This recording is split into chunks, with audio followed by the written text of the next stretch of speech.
In the Edo era, So guys, Yoshiwara, an attendant confronts an Oiran as she puts on her makeup, accusing her from multiple disappearances within the house. The attendant enters the room and closes the door, only for the prostitute to exit moments later, the attendant vanishing without a trace. In the Ogimoto house, a captured Makio is questioned on who the letters are for, the demon calling her by name. Sensing something, Inosuke begins to investigate. In the Kayagaku house, Zenitsu ponders that since entering the house, he has not heard a word about Hinatsuru despite remaining vigilant. The recent death of the house's owner also hampers his mission as everyone is tight-lipped and afraid. Deciding to try again, he hones his hearing and detects multiple voices throughout the house. He suddenly hears someone crying and deduces it is a young girl. Back in the Ogimoto house, the demon detects someone approaching, becoming annoyed at the house's busyness. Makio tries to think of a way to inform Tengen, but the demon.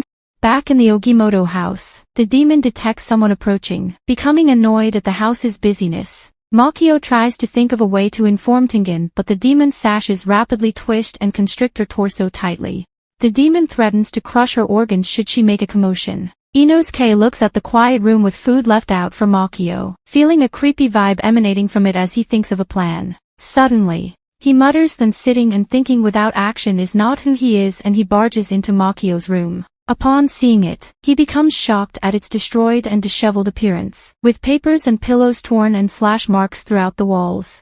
He notices the debris floating about despite the windows closed and no wind entering, then hurls a ramen bowl at the attic and angrily shouts he is onto the demon. The ceiling begins to shake and the demon leaves the room, with Inosuke running through the halls in pursuit. He crashes through multiple walls in an attempt to follow it, even punching a client for entering his path, leaving a large hole in the wall. Using his beast-breathing seventh form, spatial awareness, he senses the demon fleeing downstairs, running to the bottom of the house.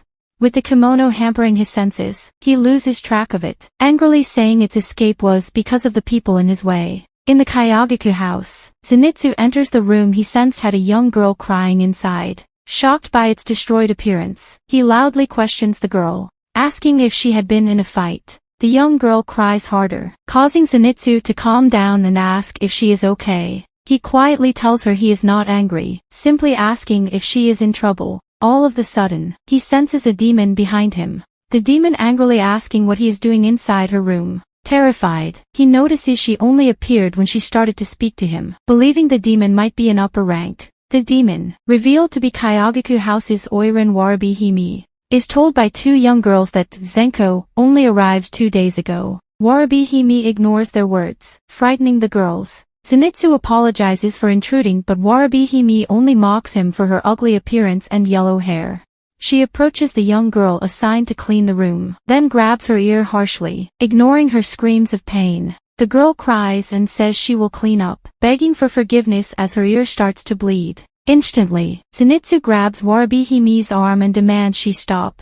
In the Takedo house, Tanjiro continues to do chores quickly and diligently. The house's madam becomes stunned at his want to do chores, having run out of tasks for him to do. In the Ogimoto house, the chaperone and 2 attendants witness the giant hole in the wall recently made by Inosuke. She decides to confront Inoko for the vandalism, only to be surprised seeing Inosuke, focused and with his legs over his head, trying to sense the demon. Zenitsu repeats his words, demanding Warabihime let go of the young girl. Infuriated, she lets go of her and rips her hand from Zenitsu's grasp. Suddenly, she swings her fist back and strikes him in the face. 2 days before the mission to Yoshiwara, Kayagaku house's owner Omitsu confronts Warabihime, demanding she stop causing girls to get hurt, commit Ashinoke and even suicide, saying she bullied them to death. Warabihime appears ignorant at the accusation, asking Omitsu if she'd taken consideration the girls had simple should not have annoyed her. Then scathingly reminds her most of the house's earnings were through her as an Oiran. Omitsu relays a story she was told when she was young by an older woman, about certain Oirans, incredibly beautiful but incredibly twisted.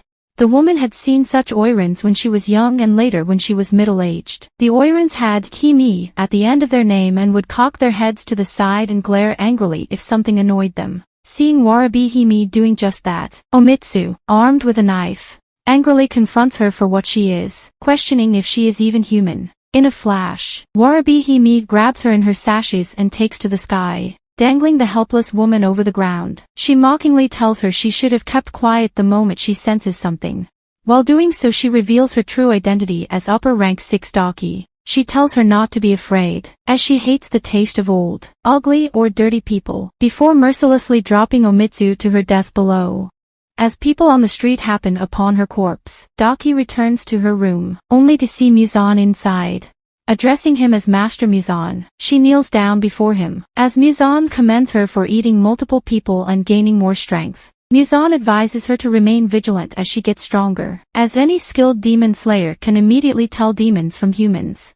Calling her by her demon name, Muzan compliments her for her beauty and strength, as she had previously killed 7 Hashira, before telling her she is an extraordinary demon. Zenitsu gets flung through several walls and is knocked unconscious. Daki angrily demanding she isn't touched. The house's master appears, calming, asking she forgive Zenko and reminding her that customers will soon appear to the house. Daki smiles and calmly states she was perhaps too merciless, asking they treat her wounds. She tells the master she should be apologizing, as things had left her irritated. The master quickly demands the mess cleaned up and nothing to be done that displeases Warabi-hime. Daki realizes the blow to Zenitsu hasn't damaged him severely and he had quickly went on the defensive, deducing him to be a demon slayer but not a Hashira. As she puts on her makeup, she mutters to herself that you did a good job bringing him in, declaring she would happily devour them all. Tanjiro, still doing chores, suddenly detects a murky scent in the air, a scent that has only appeared at night. Zenitsu wakes up and sees the 3 young girls around him, glad Zenko now awake. They tell him he was punched and was knocked unconscious, offering him food and a towel for the mark on his cheek. Hearing the pain in his voice as he tends to his injury, the girl he protected sadly tells him pain is what he got for defending her from Warabi-hime. Zenitsu dissuades her words, telling her any man would rescue a damsel in distress, though he doubles down on his words and tells them he is the eldest daughter and he can't stand when a younger girl cries. The girls bid him goodwill and leave him to rest. As he quietly admires their kind attitude by himself, Daki abducts him without warning. In the Takedo house, Koinetsu's young assistants ask her to read them books. Before she does so, she graciously gives the 2 treasured Hirachi Kanzashi hairpins meant